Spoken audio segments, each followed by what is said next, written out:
গোপালগঞ্জে banner festoon ছেঁড়াকে কেন্দ্র করে বিএনপি ও স্বেচ্ছাসেবক দলের কেন্দ্রীয় নেতাদের গাড়িবহরে হামলা ও ভাঙচুর করা হয়েছে।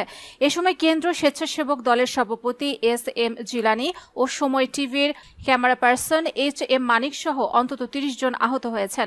শুক্রবার বিকেল ৫টার দিকে গোপালগঞ্জ জেলা শহরের বেদগ্রাম মোড়ে পথসভা শেষ করে টুঙ্গিপাড়ার উদ্দেশ্যে রওনা হয় বিএনপি নেতারা। যাওয়ার পথে সদর উপজেলার ঘোনাপাড়া মোড়ে থাকা আওয়ামী লীগের ব্যানার ফেস্টুন ছিটতে থাকে মোটর শোভাযাত্রায় অংশ নেওয়া বিএনপি ও সহযোগী সংগঠনের নেতাকর্মীরা।